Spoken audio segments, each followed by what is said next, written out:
How and why did you get into the field of entertainment? I have loved music since day one. My father would tell me, I used to sit, remember when we were kids, we had these little suitcase record players? Remember Yes. those? Oh, yes, right. Little, right. you know, like a suitcase. Yes. They'd open up with a Yeah, and you had a removable 45 spindle, Yeah, you know, yeah, like yeah, yeah. I had, as a little boy, I had a great record collection. Yeah, yeah, And I couldn't read, yeah. you know, but my father would say, well, play the Big Rock Candy Mountain, Brownie, and I knew which one from the color of the label. I put it on and play. Sit there all day, listening to music and singing myself to sleep at night. Who were your best artists? I loved the pop music of the day, but the numero uno for me was the Kingston Trio. Is that right? Yeah. Because there was the Kingston Trio and there was everybody else. Yeah, yeah. They were magic to me and to millions of others. And I've since been blessed because they recorded, well, now more than one of my songs. That's great. And I have performed on stage with them. I'm going to see them tomorrow night. Oh, great. In Rhode Island. Of course, by the time this is aired, that'll be yesterday's news. But as of this taping time, we're going down to see them. They're on the East Coast for a while right now. Great. And I want to thank you for giving us a little bit of access to them on several occasions. Oh, my pleasure. Of course, one of the things that we did in the past is they did a little spur-of-the-moment type of concert, and also one particular time at WHAV, we did a little bit where we talked to George over the telephone. Yes, George Grove, yes. Right, right. And they like you very much, by the way. They think you're a great guy. You know, that's good. They told me after the taping, How much did you pay them to say that? Oh, let me see, $25 a piece? Oh, no, really? no. They, because after we did the that meet and greet Yes, last year right, for right. what we're going to be talking about, I think, in a little bit, they told me afterwards they just thought you were a good guy. Oh, that's great. Yeah. There's video, the project with Kingston Trio, and how it's related to what you're talking about now. It all started in September of 2009 when I got a call from my attorney, this is an entertainment lawyer in Manhattan. Right. And Frank Taddeo is his name, and we've been friends for a long time, and besides him being my attorney for my copyrighted whatever. Material. He said, why don't you write a song about the flu? Everyone was talking about the H1 flu, whatever you call it, at the time. He said, I think we could do something with it. And I thought, oh, that's all right. Yeah, maybe I will, and I'll get to it. Well, 2 days went by, and I get a call from one of the heads of the Lewiston, Maine school system. He said, Brownie, you got to do a video about flu prevention.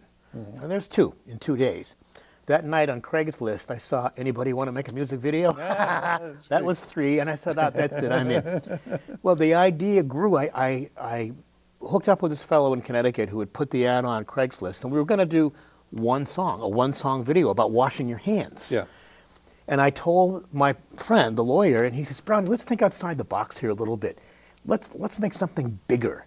He said, you know, let's make a 4 or 5 song music video about flu prevention and general wellness, and let's get somebody like, he said, see if we can get the Kingston Trio. I said, okay. And I called George. Yeah. I said, we're doing this.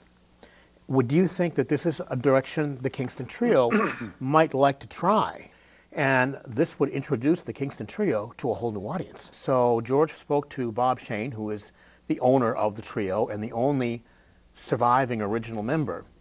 And Bob said, you know, that sounds like a pretty darn good idea. Go for it. So we did. We received funding from Portsmouth Regional Hospital, and the trio flew out here in May of 2010. I wrote a script, and I organized everything from getting lunches made to limousines to hotels, and I got the camera people involved, I got the audio sections involved, and I had a shooting schedule. And in order to get, like the current Julie had some limited time that day, and in order to get everything done, I had a schedule, and I said, this is where we're going to do it. We shot it in a certain order and glued the pieces together.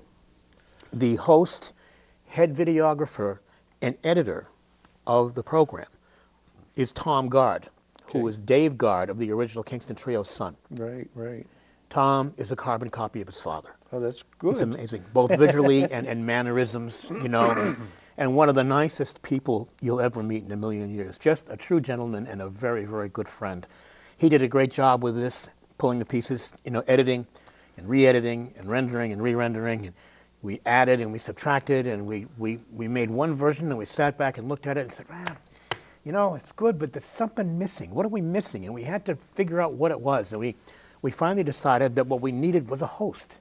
And Tom did very well on camera. He had a bit in there that we actually took out. He was juggling, but we didn't think it really fit.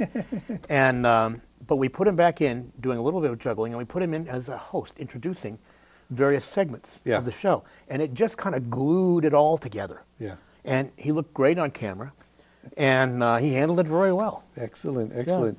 Yeah. And of course, the name of the video, or PSA, I'll call it, is Achoo, Stop the Flu. And a little bit about what's in here. After we had agreed that we were all going to do this, the trio came to Manchester. And of course, whenever they're within 100 miles, I'm at the show. Yeah. You know, and they give me passes to come in, and I'll get a room in their hotel, and after the show, we'll have a beer or two, and you know, we probably all have breakfast in the morning and something like that. Right. And anyway, so I'm sitting there in the lounge of the hotel with Rick Dougherty, who's the current tenor and tenor guitar player, and he said, "You know, Brownie, I'm really excited about this DVD." He said, "This is really cool. It's a nice sidestep for us, so different than what we normally do."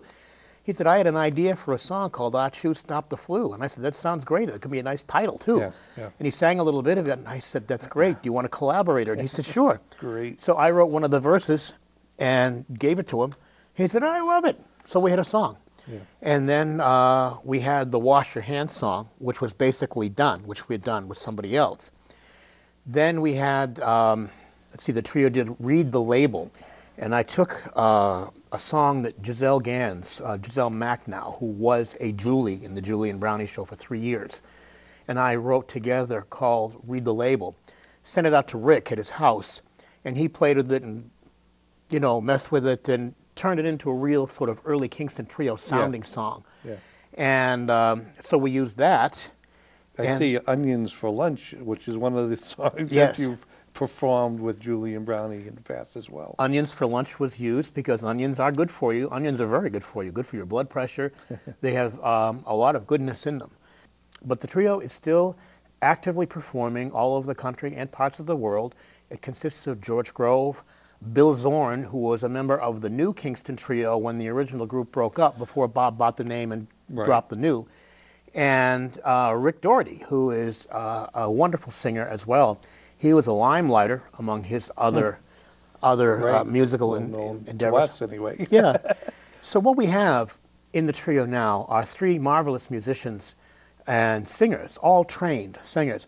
The original sound of the trio, no, it is not there. Yeah. However, if you go to see the Kingston Trio, you're going to hear the old album cuts. You'll probably hear Tom Dooley. That was the first big hit. You'll probably hear the MTA song. Right. You may very well hear Rolling River. Probably you will. And many of the others, the Merry Minuet.